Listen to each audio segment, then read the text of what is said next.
Hey YouTube, Appalachian Survivalist here. I'm out here on the homestead. Nice cold day.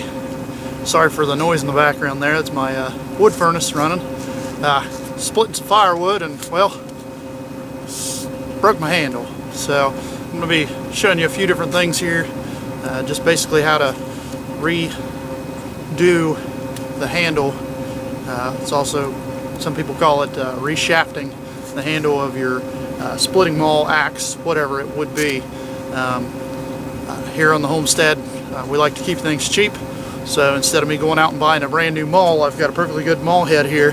So we're going to kind of talk about that a little bit today. First off, to get started, just want to show you what happened here to the handle. As you can see, basically it's just an older maul. Handle just wore out enough times hitting a log the wrong way.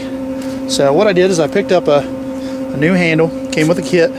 Everything was with it. It came with a, you'll see later, a wedge, a wooden wedge and a metal wedge. Got this for, it was normally $15 at the local hardware store. I had a gift card, so I was able to get it for actually about $5. I had a $10 gift card, so that worked out real well. I'm going to show you some of the tools we're going to need. Okay, so and we'll just a few of the tools we're going to need here. I just got two different files here. I've got me a hammer, saw, hand saw is fine, any type of saw you need. Then I've also got me a chisel, and that's so that we can file down a little bit of this handle so that this handle fits on well. One of the things we want to do here is with this handle, we want that wedge, that maul head, to fit down on this as far as we can. As right now, I just to see how much I'm going to need to whittle it, that was about as far as I can get it there. Now if I left it like that, we're not going to get a good wedge in there, and you've got that open space, it's going to break right open the first time I try to use it. So we're going to see if we can't get some video here. Sorry for the poor video here. It's cold out here. I just wanted to get some video doing it, and don't have lights in my shop right now. So we'll just kind of go over how I'm going to go about doing this. Okay, so the first thing I had to do was remove the old wood out of the head. Whether or not, you know, people agree with the way I did it, I wasn't going to sit there and drill it out and everything else. I've got a perfectly good wood burner, so I stuck this in the wood burner for about a minute or two and basically let it burn out the old wood. So, you know, some people say, well, that's going to change how the metal is and how hardened it is, but really I'm not splitting big logs with this. I'm splitting some small wood, so that's really it. So we're going to move on down to the handle part. As you can see, you know, we got a lot we need to cut out there. Basically, I'm going to take our file here and I'm going to file around these edges. You want to do the small edges, not the heavy edges.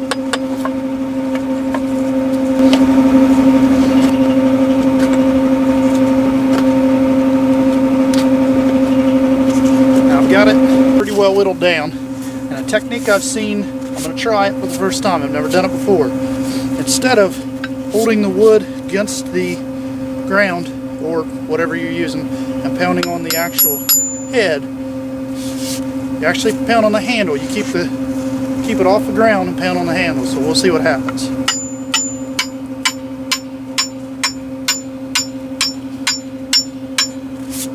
So look at that.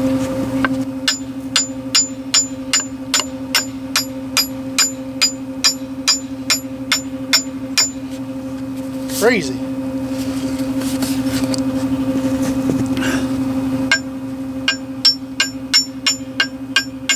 Okay, now that we've got the handle where we want it, you know, there's a little bit of a taper there. I'd like to have it a little closer, but I mean that's probably the best I'm going to get out of this. What I'm going to do is I'm going to take my saw and I'm going to cut that flush, then I'm going to file it down.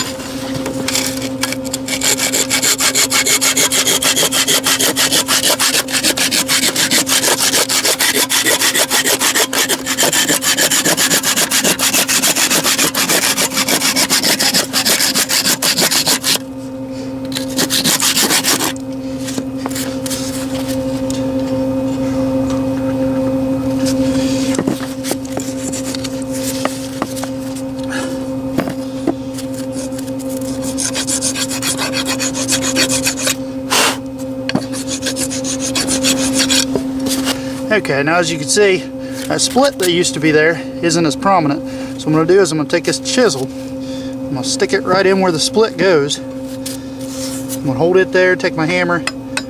I'm just going to ever so gently make that split come back where we can see it. And what that's going to do is it's going to wedge that wood. It's going to wedge that wood back against this axe head, maul head.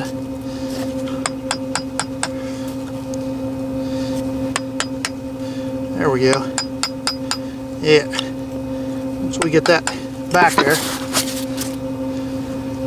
now we're going to put our wooden wedge in. Now this comes with two things here. It comes with a wooden wedge and a metal wedge, and you actually use both of them. So I'm going to show you how. Now, as you can see here, our hole is just a little bit too big for our wedge. So what we're going to do, normally I have a knife out here with me, but I don't have one because I'm doing this on the fly here. I'm going to use my chisel there to make our wedge about the right size. Take a little bit more off there. Now, by no means is this professionally done.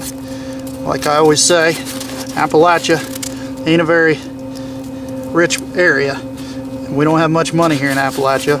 So what we do is we make it work, and that is the motto for the Appalachian prepping family. So what we're going to do is we're going to go ahead and finish pounding this in. I'll show you what I'm doing. Okay, so I've got this in now. What I'm going to do is I'm going to take my metal wedge, I'm going to put it in as well, but I'm not going to go with the seam here. I'm actually going to go at an angle. I don't know how well you can see that. There's snow all over everything, but I'm going to go at an angle, and once I get that about halfway, I'll show you how I've got it. Okay, see how I've got that there? It's just slightly at an angle, not going parallel with that. So I'm going to go ahead and knock that in the rest of the way.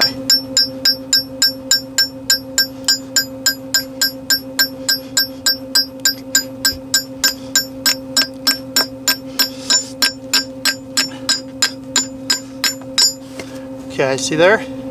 Now at this point I'm going to pound this down as much as I can to get that to mushroom. I've got a little bit of space right there, and I'd like to see that filled up a little bit to give that some extra strength. So I'll show you when I'm done with that. Okay, what I did is that void didn't fill up much, but I had a little bit of that wedge left. So I stuck a little bit of it in the back, just give it that extra bit of strength there. Now, I mean, you shouldn't be able to move this at all, and I can't move this at all off here, so we're gonna give it its first test and I'll let you guys see it. Okay, as I've said in another video, I often burn slabs because they're free, and a lot of these slabs are just a little too wide that if I lay them on the fire, if they fall over, they're going to smother the fire out. So we're going to do our test of our maul here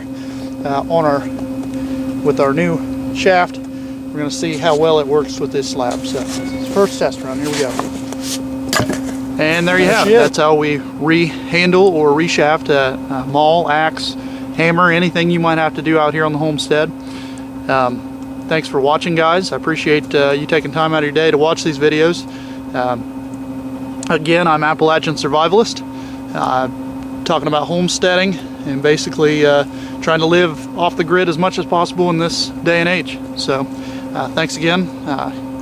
Make sure you like and subscribe.